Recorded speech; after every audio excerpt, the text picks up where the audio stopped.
Mesdames, Messieurs, bonsoir et bienvenue dans votre journal. Dans l'actualité, ce mardi, le Premier ministre Robert Begré-Mambé est arrivé à Yokohama au Japon pour participer à la TICAD 9. La conférence internationale de Tokyo sur le développement de l'Afrique se tiendra du 20 au 22 août 2025. 18 partis et mouvements politiques ont annoncé leur soutien à la candidature de Jean-Louis Billon.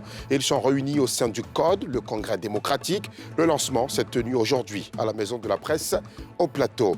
Et puis, Shogel Kokala Maïga a été placé sous mandat de dépôt ce mardi par la Chambre d'instruction de la Cour suprême du Mali. L'ancien Premier ministre d'Assimi Goïta était en garde à vue depuis le 12 août dernier. Je vous le disais à l'instant, Begré-Mambé Robert est arrivé à Yokohama au Japon pour participer à la TICAD 9. La conférence internationale de Tokyo sur le développement de l'Afrique démarre donc demain 20 août et s'achève le 22 août prochain. Le chef du gouvernement ivoirien interviendra en plénière et se prononcera sur la question de sécurité, de paix, mais aussi d'économie. Les explications de Pierre Dipomela. Le chef du gouvernement, Robert Begré-Mambé, à la tête d'une forte délégation à Yokohama au Japon, pour prendre part à la 9e édition de la TICAD, conférence internationale de Tokyo sur le développement de l'Afrique. À l'agenda du Premier ministre ivoirien, la cérémonie de remise du prix Hideo Noguchi pour l'Afrique, qui récompense les individus ou des personnes ayant contribué à la recherche médicale ou aux services médicaux sur le continent. La TICAD 9 sera l'occasion pour les dirigeants et experts de discuter de 3 principales thématiques, à savoir le développement humain durable, éducation, santé, genre, la paix et la stabilité, prévention des conflits, cybersécurité, lutte contre l'extrémisme et la transformation économique verte et numérique. Le Premier ministre ivoirien Robert Begré-Mambé prendra la parole au nom de la Côte d'Ivoire pour évoquer les défis sécuritaires du moment ainsi que le progrès économique de la Côte d'Ivoire.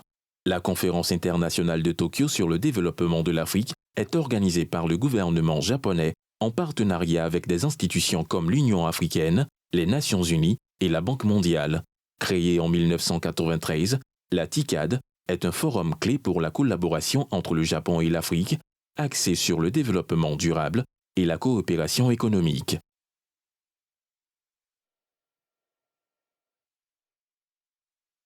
Dans le chapitre politique, le Congrès démocratique dénommé CODE a été officiellement lancé ce mardi à la Maison de la Presse au Plateau. Cette nouvelle plateforme, composée de 18 partis et mouvements politiques, a annoncé son soutien à la candidature de Jean-Louis Billon pour la présidentielle du 25 octobre 2025. Le CODE appelle donc tous les Ivoiriens à rejoindre le mouvement. On retrouve Pierre Dipomela et Chèque Bleu. Le Congrès démocratique, la nouvelle plateforme de 8 partis politiques, s'est mise à la disposition de Jean-Louis Billon, candidat déclaré à la prochaine élection présidentielle. Cette alliance électorale, présentée au cours d'une conférence de presse, sonne la mobilisation après avoir bouclé le parrainage citoyen dans 20 régions du pays. En toute responsabilité et avec une conviction inébranlable, nous avons décidé de créer le Congrès démocratique, entre parenthèses, CODE. CODE devient désormais une plateforme de convergence politique et citoyenne, résolument engagée à soutenir la candidature de M. Jean-Louis Billon à l'élection présidentielle d'octobre 2025. En Jean-Louis Billon, nous voyons non seulement un candidat, mais aussi l'incarnation du renouveau attendu par des millions d'Ivoiriens. Jean-Louis Billon, au cadre du PDCI-RDA, a pris ses distances avec l'actuelle direction du parti. Candidat déclaré pour le scrutin présidentiel du 25 octobre, le député de la circonscription de Dabakala a fait le tour de plusieurs contrées du pays pour écouter les populations et réajuster son programme de gouvernement. À 2 mois de l'échéance électorale, Jean-Louis Billon affiche sa détermination pour offrir aux Ivoiriens une alternative crédible. La rédaction s'intéresse encore ce soir au prix national d'excellence avec la journaliste et écrivain Anzata Ouattara. Elle a été désignée prix d'excellence de la littérature le 4 août dernier. Anzata Ouattara, ce sont 18 ouvrages, dont 10 recueils de nouvelles, 6 romans et 2 œuvres pour enfants, dont le plus célèbre, Le Coût de la vie, adapté à l'écran. Rencontre avec cette passionnée de l'écriture. Un sujet de Salifi Alekwe et Eric Kimo. Anzata Ouattara, journaliste et écrivaine qui fait de la promotion de la lecture une priorité, a été sacré prix d'excellence de la littérature 2025. À son actif, 19 ouvrages parmi lesquels 10 recueils de nouvelles, 6 romans et 2 œuvres pour les enfants, dont le très célèbre Les coups de la vie, adapté à l'écran. Un parcours d'une vingtaine d'années auréolé par cette récompense de la nation à la veille de la fête nationale. Dans ses bureaux à Abidjan-Cocody, elle présente fièrement ce trophée. Les coups de la vie, je peux dire que ce sont des faits vécus, des situations que certaines personnes ont vécues. J'ai eu l'idée de mettre cette rubrique dans le magazine pour permettre au public de pouvoir interagir avec les lecteurs. Et c'était un coup d'essai qui est devenu très rapidement un coup de maître. Et j'avoue que ça a propulsé le magazine au rang de magazine numéro 1 de Côte d'Ivoire déjà en 2005. Et en 2009, j'ai sorti le tome 1 des coups de la vie qui a été un succès. J'ai remporté le prix de la meilleure vente de la librairie de France. C'est comme ça que l'aventure a vraiment commencé. Ce n'est pas le prix d'Anzata, c'est le prix de toute une équipe qui travaille au quotidien pour imposer une vision, pour faire la promotion de la lecture. Parce que je suis persuadé que tout le monde connaît l'importance de la lecture. Avec la passion pour l'écriture et la lecture, Onzata Ouattara, très attaché à sa région d'origine, le Zanzan, compte poursuivre le combat pour la promotion du livre. Ce prix booste cette noble ambition.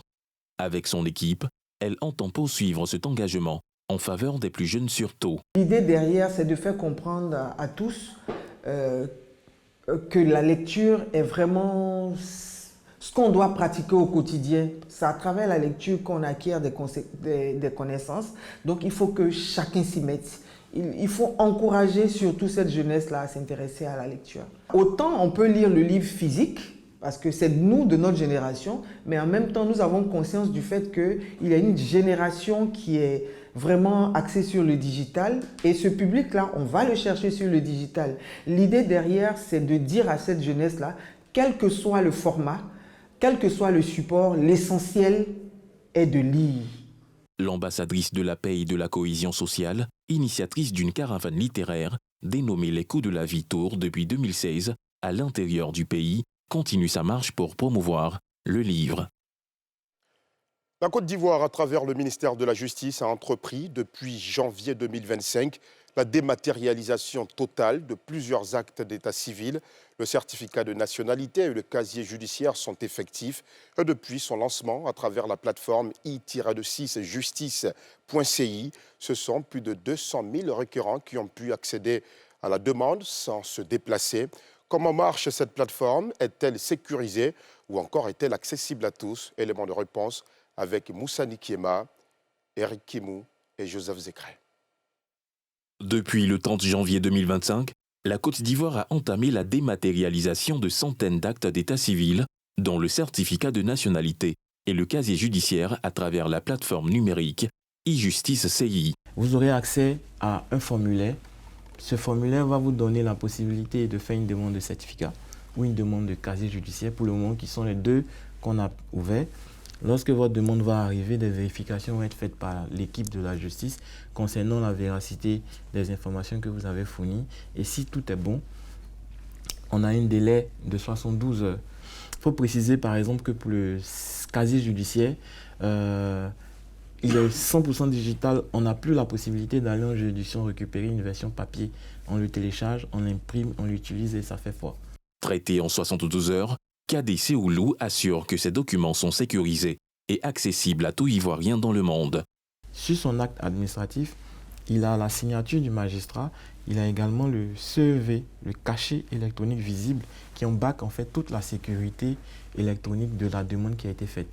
Et la délivrance par exemple du duplicata ou de l'attestation recognitive de nationalité se fait instantanément. Lorsqu'on vérifie les informations fournies dans le formulaire, qu'on identifie la personne, en 30 secondes, son acte est généré et il a ça avec la validité qui va avec. La digitalisation de ces actes est un soulagement pour toute la chaîne de traitement, comme on le constate ici au tribunal de première instance de Yopougon. Il y a un gain de temps pour le justiciable et aussi pour les magistrats qui peuvent traiter en toute sérénité et à toute heure des demandes de certificats ou des casiers judiciaires qui leur sont imputés. Nous nous organisons pour cela, soit à la descente, même en pleine nuit, ou bien le matin avant de commencer le travail, il y a une souplesse maintenant dans cette organisation. On n'a pas besoin de transporter physiquement ces certificats.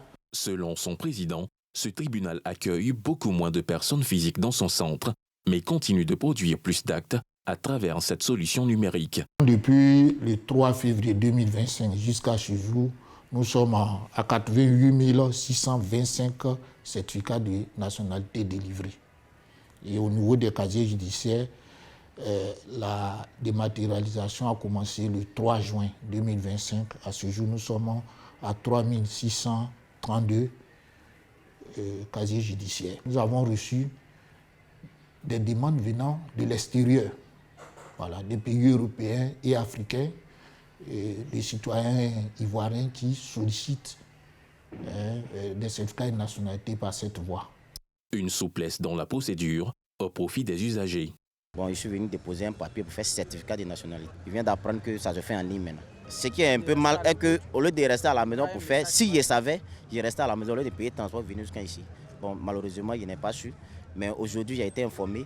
Je pense bien que ça sera un peu facile pour nous pour faire le certificat de nationalité maintenant. Je suis venu pour le retrait de mon certificat de nationalité. Voilà, j'ai passé la demande en ligne, ils m'ont demandé les formulaires, j'ai rempli les formulaires. Et quand j'ai fini de rendre, j'ai fait le paiement sur mon compte Mobile Money et tout est passé plus facilement. 2500 plus les frais de timbre, 500 francs CFA. Ces nouvelles procédures numériques, selon KDC Oulu, ont déjà permis la délivrance de plus de 200 000 actes à travers la plateforme. Il invite par ailleurs les justiciables à suivre cette dynamique qui permet de rapprocher les services publics des populations. L'année dernière, souvenez-vous, une peste porcine africaine a décimé l'élevage de porcs en Côte d'Ivoire. Un an après, la déclaration d'infection du virus de la peste porcine africaine a été levée. Mais avant la reprise de leurs activités, les éleveurs devront respecter certaines règles de bonne pratique. L'information leur a été communiquée lors d'une réunion organisée par la direction des services vétérinaires et du bien-être animal. Nadia Eja, Fulgence Kissiedou. L'interdiction d'élevage de porcs dans le département d'Abidjan est levée.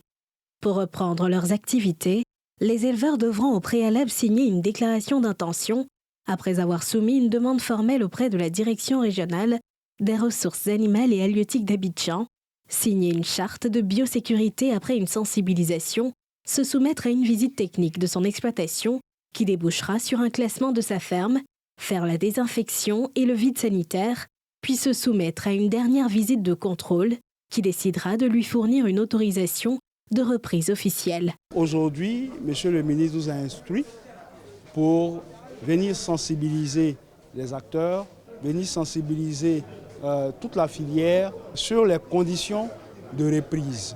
Alors, ces conditions-là sont basées sur les mesures de biosécurité pour empêcher notamment le virus de ressurgir au niveau donc de ces fermes. Pour prévenir une éventuelle épizootie de la peste porcine africaine et d'autres maladies animales, les participants ont été instruits sur les bonnes pratiques à avoir. Ils se sont réjouis de cette formation qui leur permettra d'exercer plus sereinement. Oui, c'est une information. Pour nous, c'est une formation. Et on vient de comprendre beaucoup de choses. La prise en charge des enclos, voir comment il faut faire l'élevage, quelle nourriture il faut donner, quel vaccin il faut donner, et puis la gestion des déchets. Ça, c'est très important.